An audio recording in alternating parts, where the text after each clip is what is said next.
Gereja cuma tahu kalau ada, Innova baru, kalau ada handphone baru, kalau ada pasangan baru, kalau ada rumah baru, gereja cuma tahu yang begitu. Kenapa? Karena di gereja cuma diajarkan yang begitu. Kalau ikut Tuhan, semakin diberkati dagingnya. Kalau ikut Tuhan, semakin luar biasa ekonomimu, naik naik level. Level yang mereka maksudkan itu dompet, tambah tebal dompetnya, ya. Nah, ini sungguh sangat mengerikan, teman-teman, ya. Kita perlu waspada, kita harus mempersiapkan diri.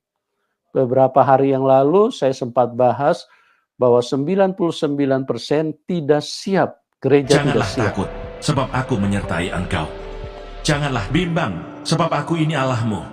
Aku akan meneguhkan, bahkan akan menolong engkau. Aku akan memegang engkau dengan tangan kananku yang membawa kemenangan. Edukasi rohani. 2 minggu yang lalu, dan penglihatan ini penglihatan yang sangat mengerikan. Mungkin ada yang bertanya, seberapa ngeri kalau saya memperhatikan dari penglihatan yang saya lihat,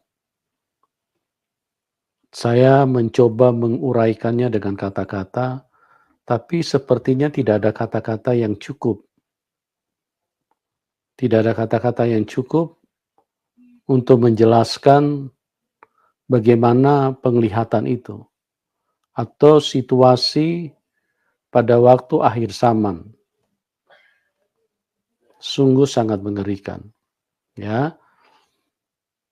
Dan ini bisa dipahami hanya kalau kita langsung melihat situasi itu. Tapi kalau hanya dijelaskan, saya rasa tidak ada kata-kata yang cukup, ya. Saya hanya bisa mengatakan itu situasi yang luar biasa mencekam. Saya belum pernah ketakutan seperti itu pada waktu saya mendapatkan penglihatan tersebut, ya.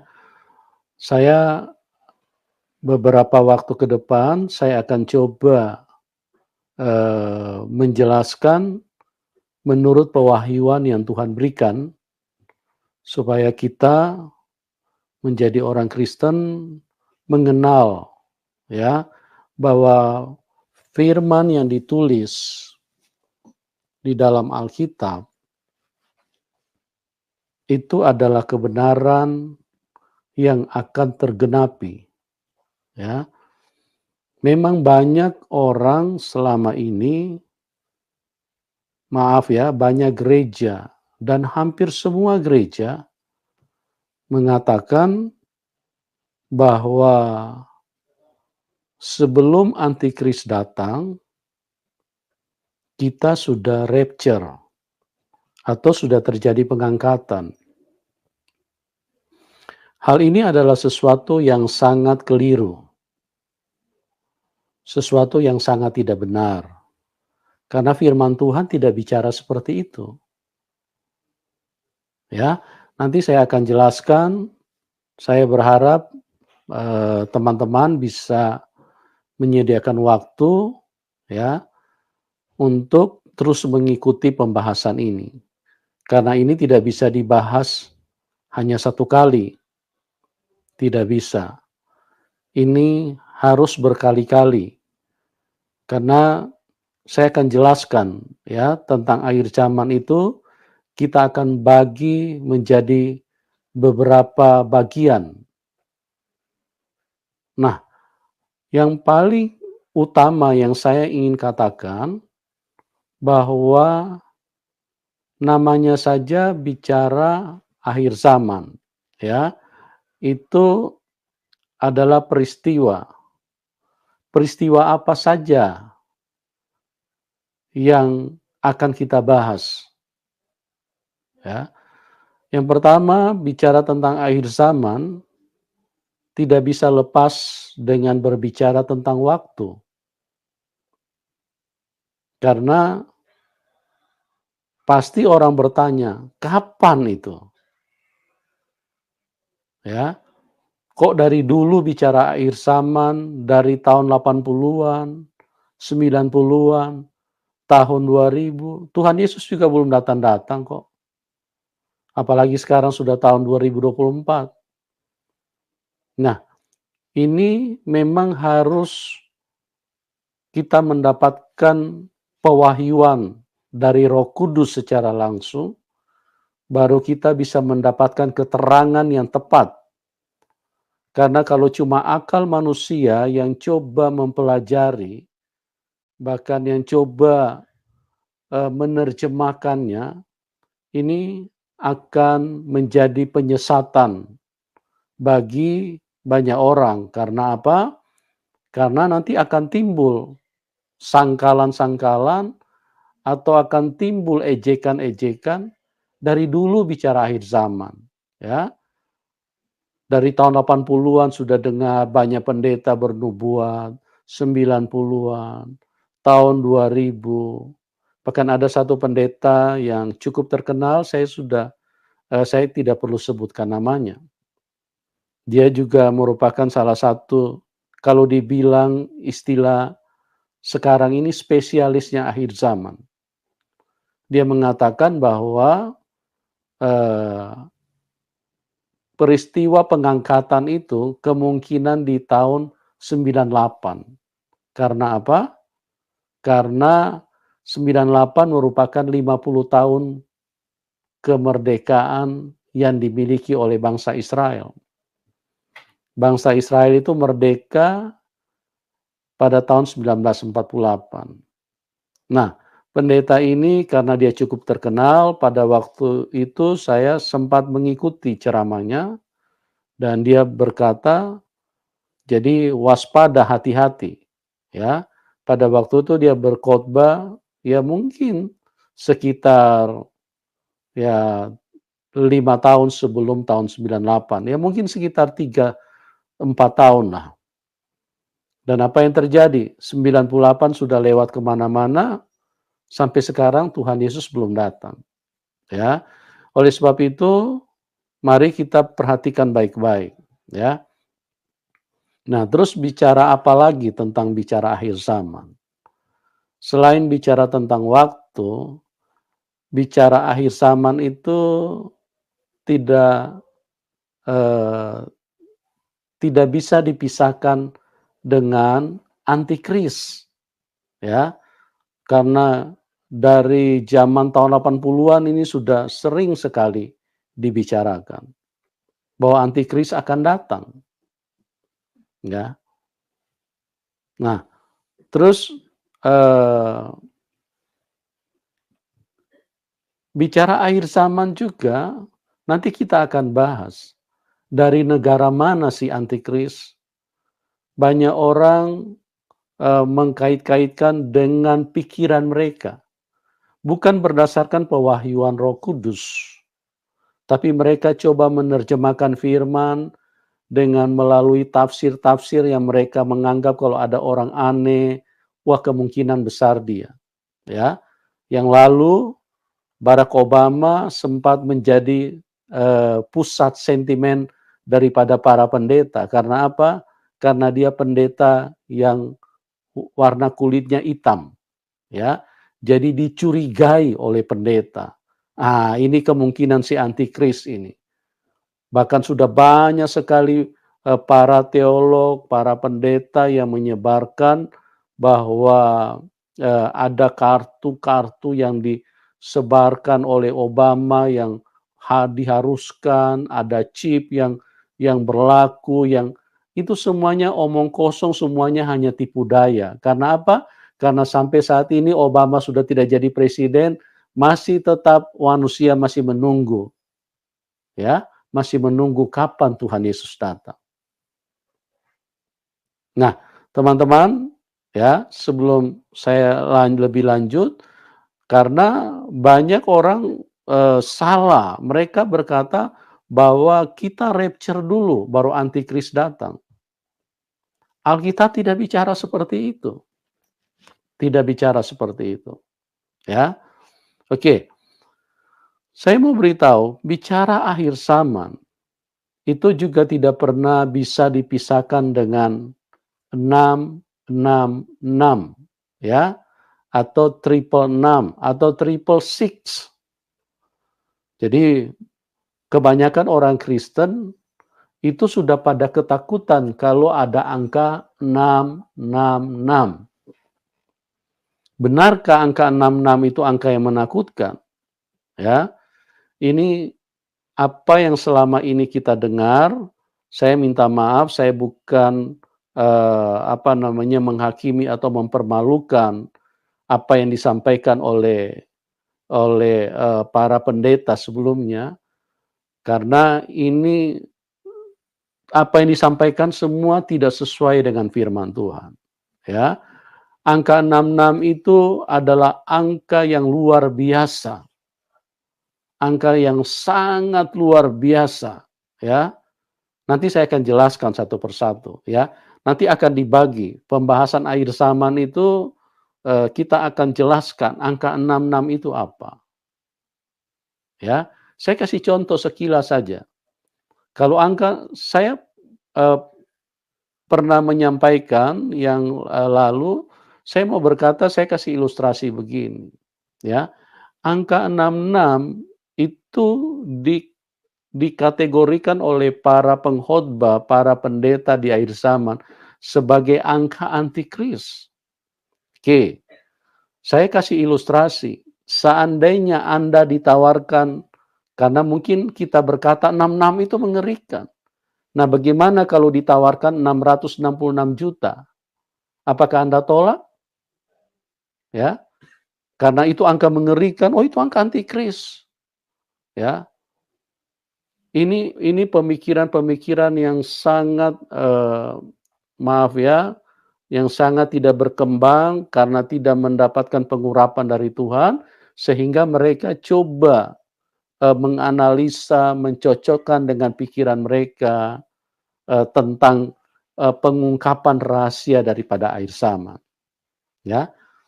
Nah, bagaimana kalau misalnya 666 miliar ada orang yang mau transfer? Apakah Anda tolak? Ya, kalau Anda tolak, kasih tahu sama saya. Saya kasih nomor rekening.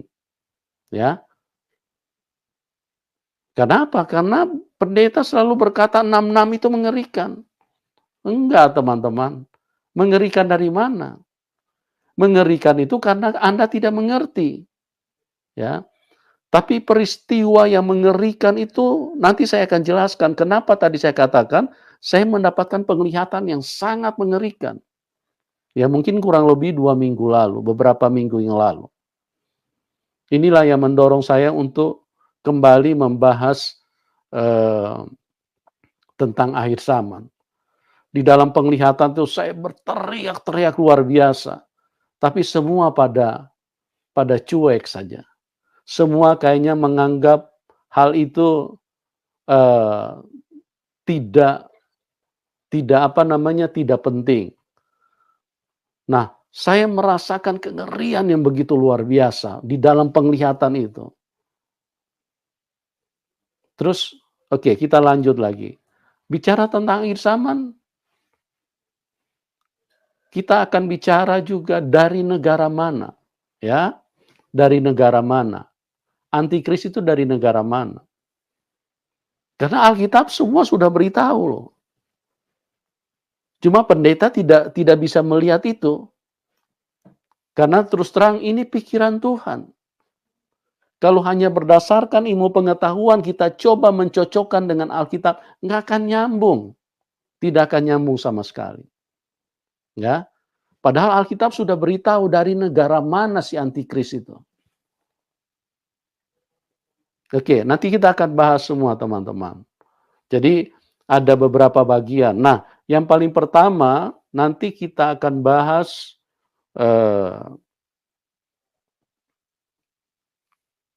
waktu, ya. Terus yang kemudian juga kita akan bahas persiapan-persiapan apa yang dilakukan oleh antikris. Itu kan harus ada persiapan teman-teman. Ya, antikris kalau mau datang, Antikris itu dia posisinya itu akan menggantikan posisi Tuhan Yesus, ya. Dia akan menyatakan diri sebagai Mesias, tapi dia Mesias yang palsu.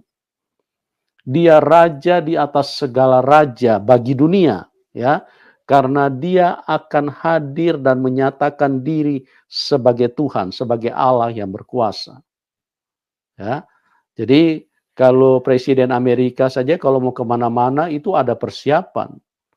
Semua harus disterilkan, semua yang harus berhubungan dengan kenyamanan, dengan pekerjaannya, itu semua sudah harus dipersiapkan. Supaya nanti kalau orang nomor 1 ini hadir, maka akan memperlancar apa yang diinginkan. Nah, antikris itu pun, antikris lebih daripada itu.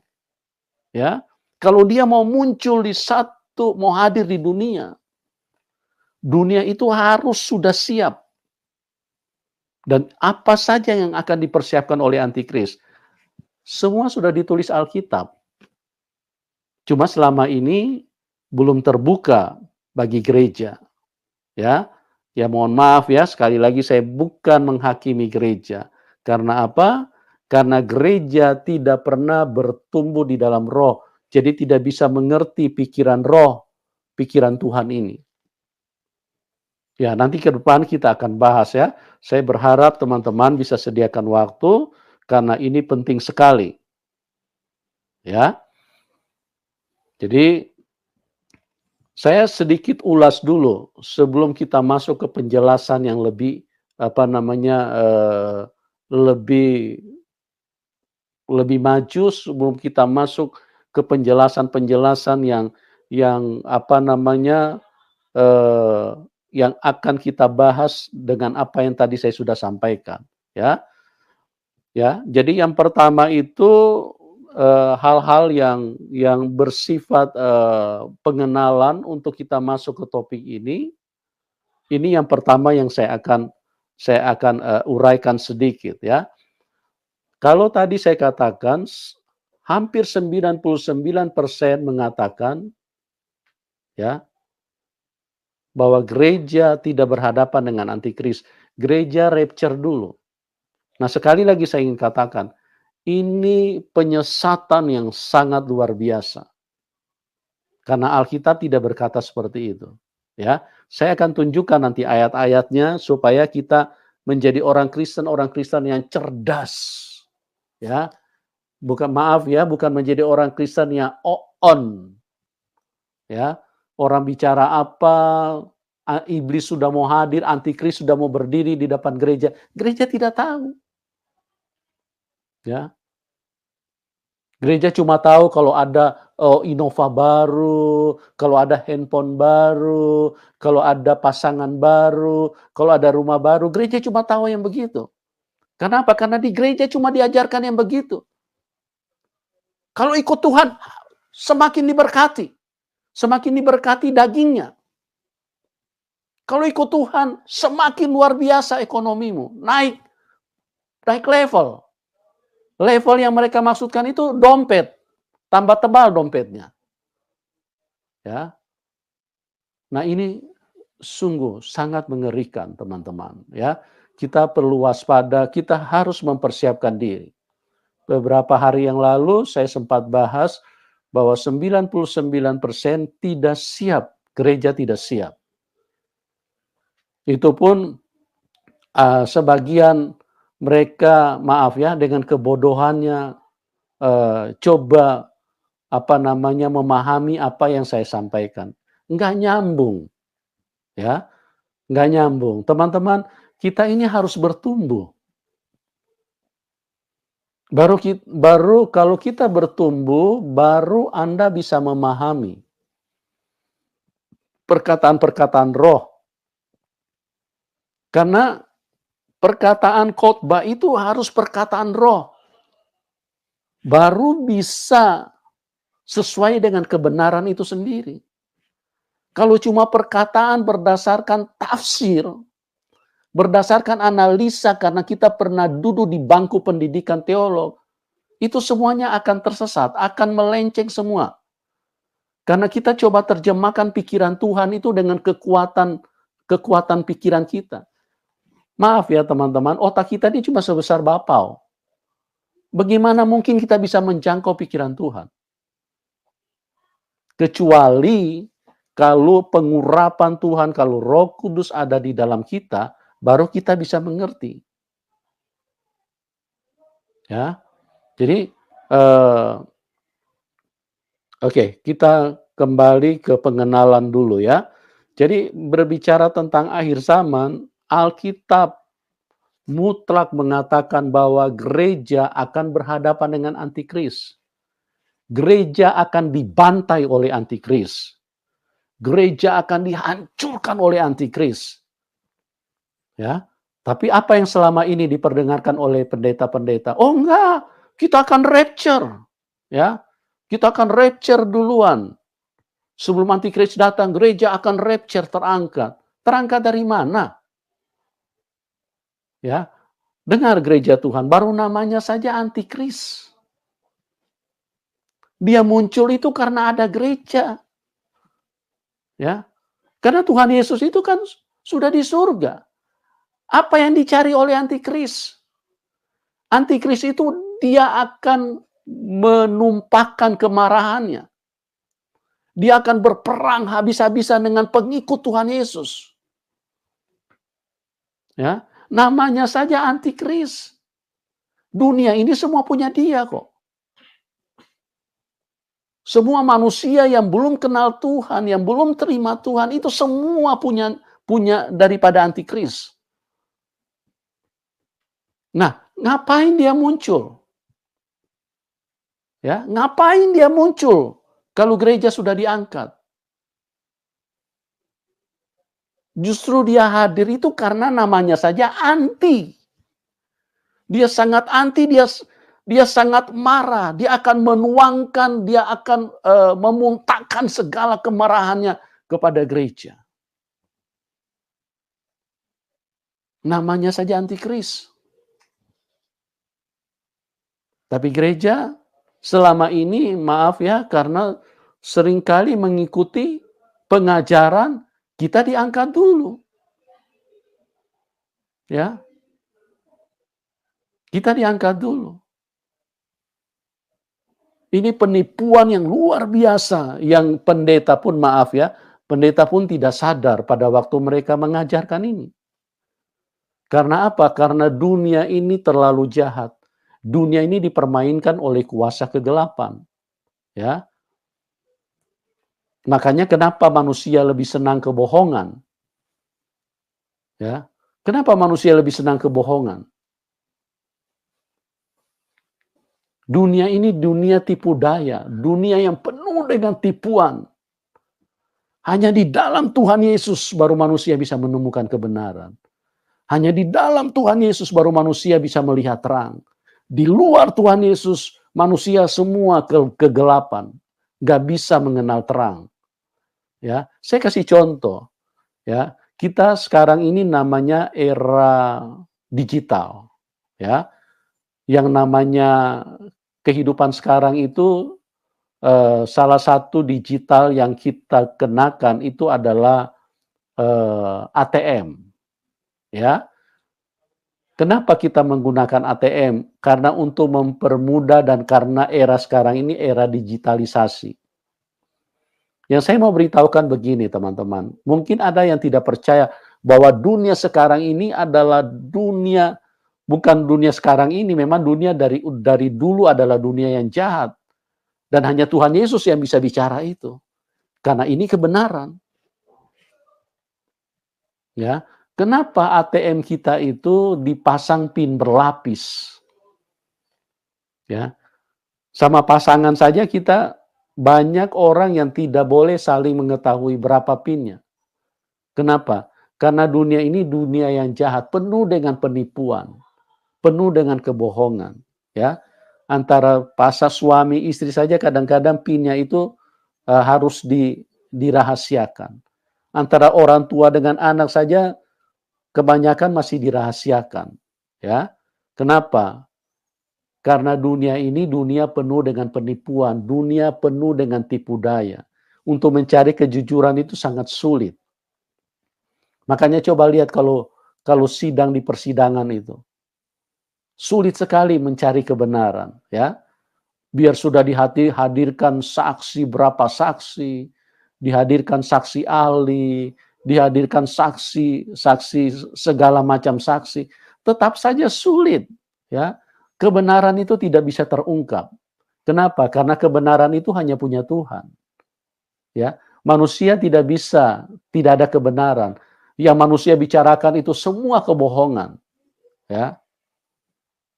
Semua kebohongan. Kecuali dia sudah bertemu dengan Tuhan.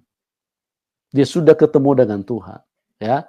Masing-masing baik yang terdakwa ingin membela dirinya, ya. Hakim juga berdasarkan perspektif analisa mereka, ya. Jaksa apalagi, ya. Mereka cuma tahu kejadian begini, ya sudah apa yang bisa dituntut mereka tuntut. Tapi untuk mencari kebenaran sulit. Jadi mungkin banyak orang yang tidak percaya kalau saya katakan bahwa dunia ini dunia yang jahat. Ya, tidak ada kebenaran, hanya Tuhan punya kebenaran. Ya. Oke, teman-teman, kita kembali kepada pembahasan tentang akhir zaman. Jadi namanya saja antikris. Ya. Jadi baru namanya antikris. Kalau dia muncul untuk apa? Dia anti. Dia akan menumpahkan segala kemarahannya. Dia akan menumpahkan segala kekejamannya. Terus kepada siapa? Kepada gereja. Karena gereja selama ini adalah penghambat. Gereja adalah selama ini menjadi musuh daripada antikris. Karena gereja terus menyuarakan Injil kebenaran.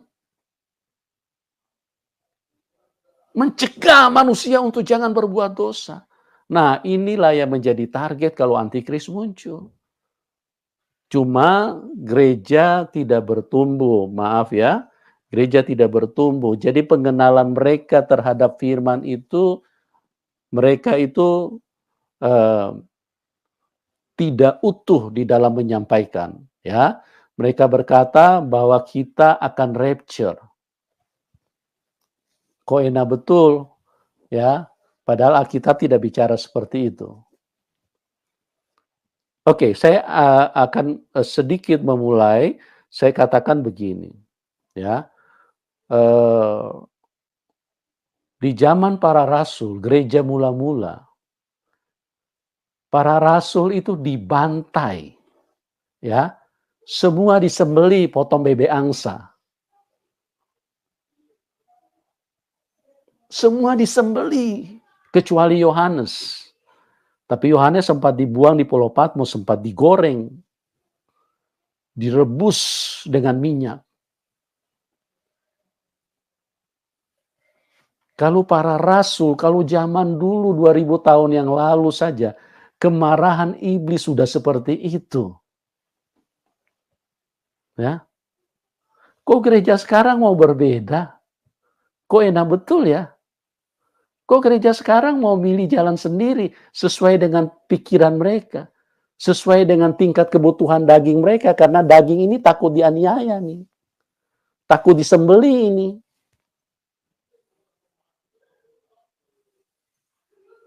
Ya, ini takut disembeli. Makanya pendeta-pendeta selalu bilang, oh tenang, kita sudah rapture, baru antikris datang. Alkitab tidak bicara seperti itu, kawan. Alkitab dengan tegas mengatakan bahwa kita akan dibantai secara mengerikan. Makanya firman Tuhan berkata, orang yang bertahan sampai kepada kesudahannya, merekalah yang akan selamat. Ya. Jadi mari mempersiapkan diri. Jangan aneh-aneh di dalam kehidupan ini.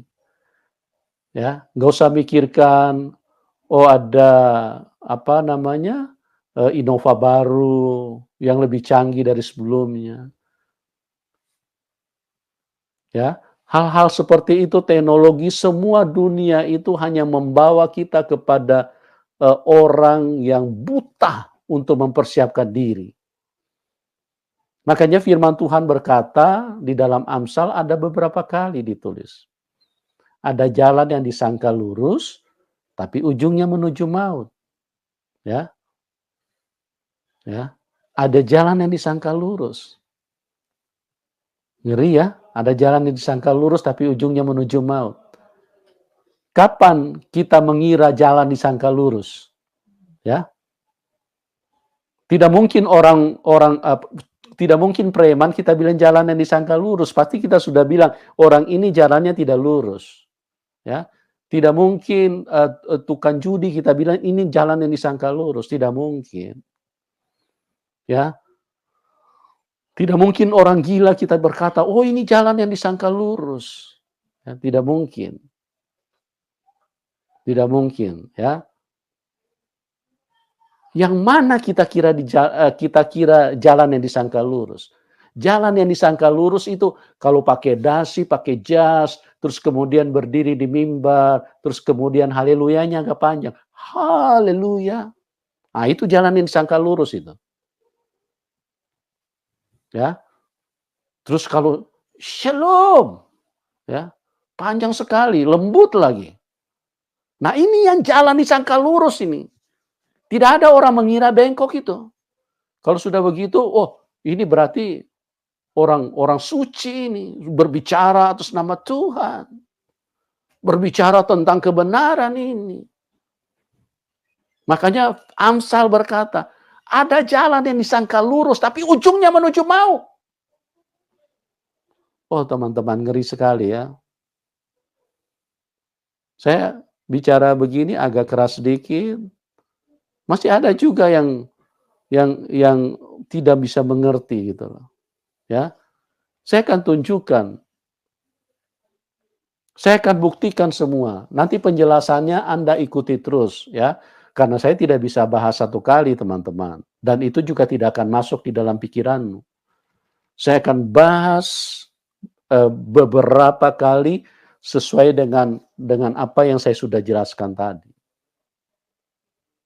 Ya, saya akan bahas persiapannya apa saja, dia persiapkan apa saja, mungkin dia pakai kuda yang terbuat dari mesin atau apa, ya, apa saja yang dia persiapkan supaya kalau dia hadir, wow, ini raja di atas segala raja loh. Tapi raja yang menyesatkan, Mesias yang menyesatkan. Saya mau beritahu kepada kita, Tuhan Yesus waktu mau datang, itu juga ada persiapan. Ya, Yohanes Pembaptis berteriak-teriak, persiapkan jalan bagi Tuhan. Ya, dia berteriak-teriak, lihat anak domba Allah. Itu persiapan. Supaya apa? Supaya pada waktu Tuhan Yesus hadir, dia berbicara, orang Israel sudah tahu bahwa inilah dia Mesias.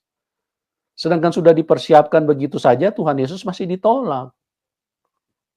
Apalagi antikris kalau dia tidak persiapkan diri. Ya. Jadi teman-teman ya nanti ikuti saja karena nanti Anda juga bisa kalau hidupmu kalau bertumbuh di dalam Tuhan nanti bisa rasakan dan bisa bedakan apa yang saya sampaikan ini, bagaimana pewahyuan yang Tuhan bukakan dan bagaimana penglihatan yang saya lihat itu. Ya. Jadi tidak main-main, hidup ini sangat singkat teman-teman. Ya, kapan antikris akan muncul, itu Tuhan sudah beritahu di dalam Alkitab itu sudah sangat jelas. Ya. Ya karena selama ini sekali lagi banyak cuma bilang, oh ini sekarang akhir zaman karena gempa bumi di mana-mana. Ya, itu cuma penafsiran yang bikin manusia tambah pusing. Ya. Semua kalau bicara itu kita harus pakai data dari Alkitab. Karena Alkitab ini kebenaran, ya. Jadi jangan kita sibuk dan fokus kepada hal-hal yang tidak berguna. Kita harus cari sesungguhnya apa yang terpenting buat hidup kita.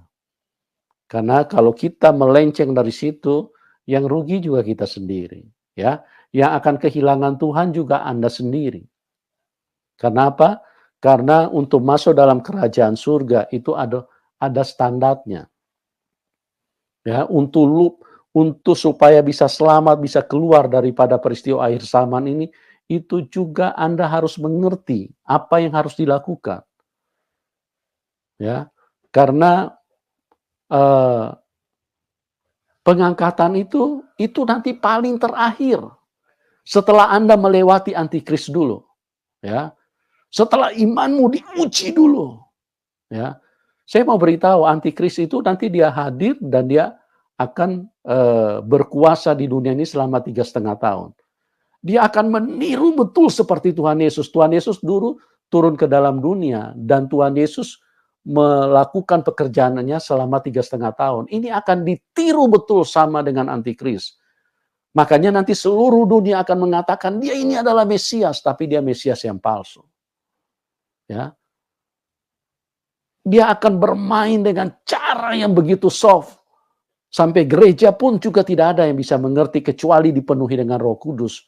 Baru kita bisa tahu, oh ini antikris. Ya. Karena antikris ini adalah manusia yang terjenius, teman-teman. Ya, manusia yang terjenius. Ya. Tidak ada orang yang bisa mendeteksi kecuali Roh Kudus mengurapi orang itu. Ya, oke teman-teman, saya ada taruh link kalau Anda mau masuk, silakan. Ya, linknya ada di layar deskripsi. Ya, tapi kalau tidak ada, saya kasih waktu beberapa menit ya, supaya mungkin ada yang mau ingin berinteraksi atau ada yang mungkin juga kepengen bertanya, karena saya lihat dari tanggapan ada yang menganggap saya ini sudah menjadi orang aneh karena habis ditangkap masuk penjara. Ya. Ini orang-orang yang saya kasihan sekali. Saya hanya bisa nangis lihat orang-orang kayak begini. Karena orang-orang begini tidak mengalami Tuhan, tidak bertumbuh. Mereka tidak mengerti, mereka pikir saya menghakimi gereja karena saya bilang 99% gereja tidak siap. Ya. Kalau Anda manusia roh, kalau Anda terbangun di dalam Tuhan, Anda bisa menangkap apa yang saya sampaikan. Ya, tapi kalau pikiranmu cuma sekedar berjemaat, ya, cuma sekedar menghadiri gereja, kasih perpuluhan, Anda tidak bisa nangkap dengan apa yang saya sampaikan. Ya. Karena Anda bukan manusia roh, Anda tidak bertumbuh. Ya, silakan teman-teman kalau ada yang mau bergabung, saya kasih kesempatan untuk mungkin ada yang mau bertanya, ya, ada yang mungkin ingin menyampaikan sesuatu atau mungkin ada yang Anda tidak pahami selama ini apa yang saya sampaikan, Anda bisa masuk ya. Jadi mungkin saya tidak bicara terlalu panjang, ini sekedar pendahuluan dulu teman-teman, bahwa beberapa waktu ke depan kita akan bahas tentang bagaimana kengerian yang begitu luar biasa yang akan terjadi di dalam kehidupan gereja. Ya, luar biasa. Oke, silakan kalau ada yang mau ini berinteraksi. Coba lagi kalau teman-teman, kalau belum bisa masuk, coba lagi ya. Tuhan akan bukakan rahasia-rahasia yang sangat luar biasa, ya, yang sangat luar biasa yang selama ini mungkin kita tidak tahu. Jadi sediakan waktumu, ya, karena untuk berhadapan dengan iblis ini sangat tidak mudah, ya. Iblis hadir dengan kemarahan yang begitu luar biasa. Ya. Mungkin ada yang bertanya seperti apa kemarahannya. Ya. Anda mungkin pernah nonton film The Passion of Christ. Ya. Itu 2000 tahun yang lalu. Ya. Itu 2000 tahun yang lalu. Cuma baru belakangan ini difilmkan. Itu kemarahan iblis 2000 tahun yang lalu saja sudah seperti itu. Nah, pada waktu itu iblis itu menggunakan manusia. Dia gunakan manusia untuk membantai Tuhan. Jadi iblis ini sangat kejam. Tidak ada satupun yang bisa selamat kalau Anda tidak sungguh-sungguh. Kalau Anda tidak, makanya Tuhan Yesus bilang begini, tolong dengar baik-baik teman-teman. Adakah iman di muka bumi ini tatkala Anak Manusia datang untuk kedua kali? Saya ingin katakan sebagai hamba Tuhan, hampir-hampir tidak ada orang yang beriman. Karena apa? Karena siksaan itu terlalu berat. Tuhan Yesus saja sudah bertanya loh. Jadi setiap firman yang ditulis itu bukan hanya ditulis sekedar ditulis. Anda bisa baca di dalam Lukas 18. Adakah iman di muka bumi ini tatkala Anak Manusia datang kembali? Ya, kenapa? Karena siksaan antikris. Ya, kalau di dalam Timotius dikatakan akan terjadi masa yang sangat sukar. Ya. Ngeri sekali teman-teman ya. Nanti ikuti saja, saya hanya sebagai hamba Tuhan ya, saya hanya berpesan siapkan waktumu, kita akan bahas secara bagaimana Roh Kudus nyatakan ini supaya kita semuanya bisa menangkap dan kita bisa melewati pada waktu kita menghadapi masa yang sukar. Akan terjadi masa yang sangat sukar.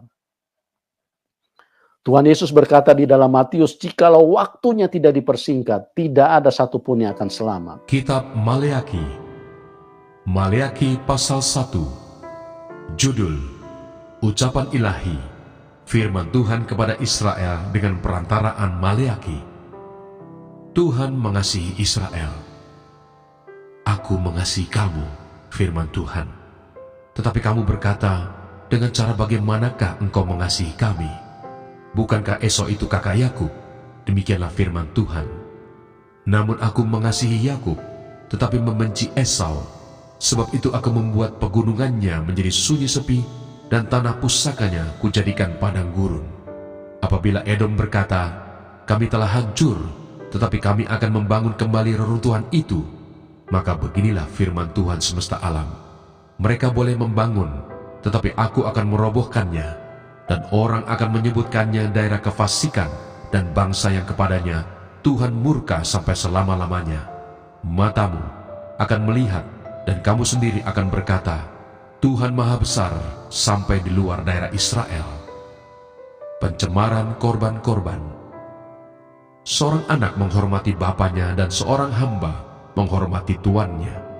Jika aku ini bapa, di manakah hormat yang kepadaku itu? Jika aku ini Tuhan, di manakah takut yang kepadaku itu?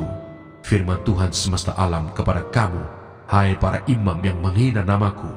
Tetapi kamu berkata, dengan cara bagaimanakah kami menghina namamu? Kamu membawa roti cemar ke atas mezbahku, tetapi berkata, dengan cara bagaimanakah kami mencemarkannya? Dengan cara menyangka, meja Tuhan boleh dihinakan. Apabila kamu membawa seekor binatang buta untuk dipersembahkan, tidakkah itu jahat? Apabila kamu membawa binatang yang timpang dan sakit, tidakkah itu jahat? Cobalah menyampaikannya kepada bupatimu. Apakah ia berkenan kepadamu? Apalagi menyambut engkau dengan baik? Firman Tuhan semesta alam. Maka sekarang, cobalah melunakkan hati Allah, supaya ia mengasihani kita. Oleh tangan kamulah terjadi hal itu. Masakan ia akan menyambut salah seorang daripadamu dengan baik? Firman Tuhan semesta alam.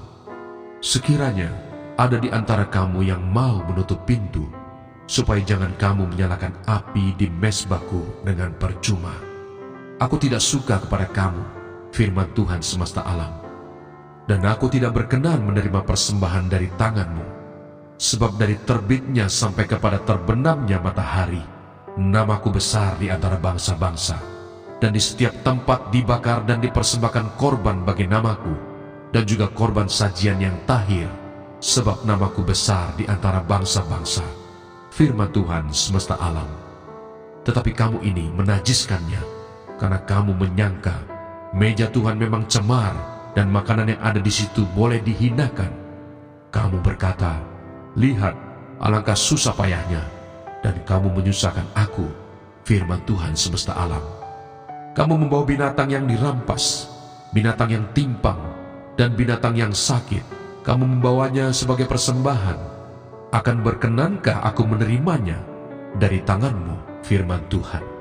Terkutuklah penipu yang mempunyai seekor binatang jantan di antara kawanan ternaknya yang dinasarkannya, tetapi ia mempersembahkan binatang yang cacat kepada Tuhan. Sebab aku ini Raja yang besar, firman Tuhan semesta alam, dan namaku ditakuti di antara bangsa-bangsa.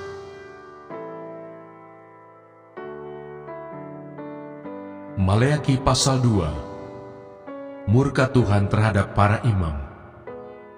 Maka sekarang, kepada kamulah tertuju perintah ini, hai para imam. Jika kamu tidak mendengarkan, dan jika kamu tidak memberi perhatian untuk menghormati namaku, firman Tuhan semesta alam, maka aku akan mengirimkan kutuk ke antaramu, dan akan membuat berkat-berkatmu menjadi kutuk, dan aku telah membuatnya menjadi kutuk, sebab kamu ini tidak memperhatikan. Sesungguhnya, aku akan mematahkan lenganmu, dan akan melemparkan kotoran ke mukamu, yakni kotoran korban dari hari-hari rayamu, dan orang akan menyeret kamu ke kotoran itu. Maka kamu akan sadar bahwa kukirimkan perintah ini kepadamu, supaya perjanjianku dengan Lewi tetap dipegang, firman Tuhan semesta alam. Perjanjianku dengan dia pada satu pihak ialah kehidupan dan sejahtera, dan itu kuberikan kepadanya pada pihak lain ketakutan, dan ia takut kepadaku dan gentar terhadap namaku.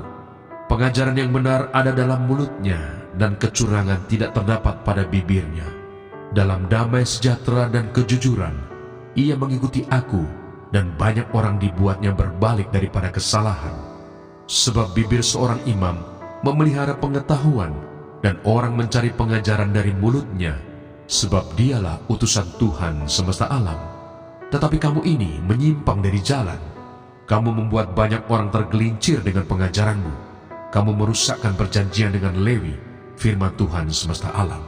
Maka aku pun akan membuat kamu hina dan rendah bagi seluruh umat ini, oleh karena kamu tidak mengikuti jalan yang kutunjukkan, tetapi memandang bulu dalam pengajaranmu. Tuhan memarahi Israel karena kawin campur dan perceraian. Bukankah kita sekalian mempunyai satu Bapa? Bukankah satu Allah menciptakan kita? Lalu mengapa kita berkhianat satu sama lain, dan dengan demikian menajiskan perjanjian nenek moyang kita? Yehuda berkhianat, dan perbuatan keji dilakukan di Israel dan di Yerusalem, sebab Yehuda telah menajiskan tempat kudus yang dikasihi Tuhan, dan telah menjadi suami anak perempuan Allah asing. Biarlah Tuhan melenyapkan dari kemah-kemah Yakub segenap keturunan orang yang berbuat demikian, sekalipun ia membawa persembahan kepada Tuhan semesta alam. Dan inilah yang kedua yang kamu lakukan. Kamu menutupi mezbah Tuhan dengan air mata, dengan tangisan dan rintihan, oleh karena ia tidak lagi berpaling kepada persembahan dan tidak berkenan menerimanya dari tanganmu. Dan kamu bertanya, oleh karena apa? Oleh sebab Tuhan telah menjadi saksi antara engkau dan istri masa mudamu, yang kepadanya engkau telah tidak setia, padahal dialah teman sekutumu dan istri seperjanjianmu.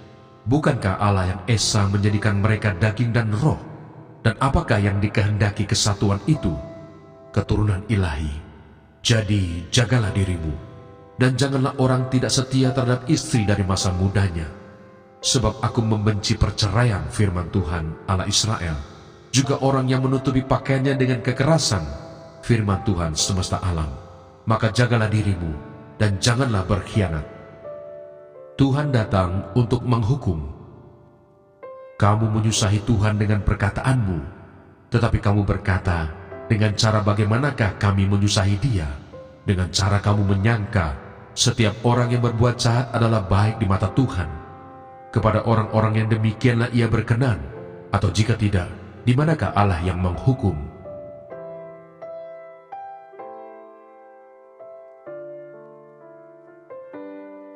Maleaki pasal 3. Lihat, aku menyuruh utusanku supaya ia mempersiapkan jalan di hadapanku. Dengan mendadak Tuhan yang kamu cari itu akan masuk ke bait-Nya. Malaikat perjanjian yang kamu kehendaki itu, sesungguhnya ia datang, firman Tuhan semesta alam. Siapakah yang dapat tahan akan hari kedatangannya? Dan siapakah yang dapat tetap berdiri apabila ia menampakkan diri? Sebab ia seperti api tukang pemurni logam dan seperti sabun tukang penatu. Ia akan duduk seperti orang yang memurnikan dan mentahirkan perak. Dan ia mentahirkan orang Lewi, menyucikan mereka seperti emas dan seperti perak, supaya mereka menjadi orang-orang yang mempersembahkan korban yang benar kepada Tuhan. Maka persembahan Yehuda dan Yerusalem akan menyenangkan hati Tuhan, seperti pada hari-hari dahulu kala dan seperti tahun-tahun yang sudah-sudah. Aku akan mendekati kamu untuk menghakimi dan akan segera menjadi saksi terhadap tukang-tukang sihir, orang-orang berzina, dan orang-orang yang bersumpah dusta, terhadap orang-orang yang menindas orang upahan, janda, dan anak piatu, dan yang mendesak ke samping orang asing dengan tidak takut kepadaku, firman Tuhan semesta alam. Pembayaran persembahan persepuluhan menyenangkan hati Allah, bahwasanya aku, Tuhan, tidak berubah, dan kamu, Bani Yakub, tidak akan lenyap. Sejak zaman nenek moyangmu, kamu telah menyimpang dari ketetapanku dan tidak memeliharanya. Kembalilah kepadaku, maka aku akan kembali kepadamu, firman Tuhan semesta alam. Tetapi kamu berkata, dengan cara bagaimanakah kami harus kembali? Bolehkah manusia menipu Allah? Namun kamu menipu aku. Tetapi kamu berkata, dengan cara bagaimanakah kami menipu engkau? Mengenai persembahan persepuluhan dan persembahan khusus, kamu telah kena kutuk, tetapi kamu masih menipu aku. Ya, kamu seluruh bangsa. Bawalah seluruh persembahan persepuluhan itu ke dalam rumah perbendaharaan, supaya ada persediaan makanan di rumahku, dan ujilah aku, firman Tuhan semesta alam. Apakah aku tidak membukakan bagimu tingkap-tingkap langit dan mencurahkan berkat kepadamu sampai berkelimpahan? Aku akan menghardik bagimu belalang pelahap, supaya jangan dihabisinya hasil tanahmu, dan supaya jangan pohon anggur di padang tidak berbuah bagimu, firman Tuhan semesta alam. Maka segala bangsa akan menyebut kamu berbahagia, sebab kamu ini akan menjadi negeri kesukaan, firman Tuhan semesta alam. Kemenangan terakhir bagi orang benar. Bicaramu kurang ajar tentang aku, firman Tuhan. Tetapi kamu berkata, apakah kami bicarakan di antara kami tentang engkau? Kamu berkata, adalah sia-sia beribadah kepada Allah. Apakah untungnya kita memelihara apa yang harus dilakukan terhadapnya dan berjalan dengan pakaian berkabung di hadapan Tuhan semesta alam? Oleh sebab itu, kita ini menyebut berbahagia orang-orang yang gegabah, bukan saja mujur orang-orang yang berbuat fasik itu, tetapi dengan mencobai Allah pun mereka luput juga. Beginilah berbicara satu sama lain orang-orang yang takut akan Tuhan. Tuhan memperhatikan dan mendengarnya. Sebuah kitab peringatan ditulis di hadapannya bagi orang-orang yang takut akan Tuhan dan bagi orang-orang yang menghormati namanya. Mereka akan menjadi milik kesayanganku sendiri, firman Tuhan semesta alam, pada hari yang kusiapkan. Aku akan mengasihani mereka sama seperti seseorang menyayangi anaknya yang melayani dia. Maka kamu akan melihat kembali perbedaan antara orang benar dan orang fasik, antara orang yang beribadah kepada Allah dan orang yang tidak beribadah kepadanya. Janganlah takut, sebab aku menyertai engkau. Janganlah bimbang, sebab aku ini Allahmu. Aku akan meneguhkan, bahkan akan menolong engkau. Aku akan memegang engkau dengan tangan kananku yang membawa kemenangan. Edukasi rohani.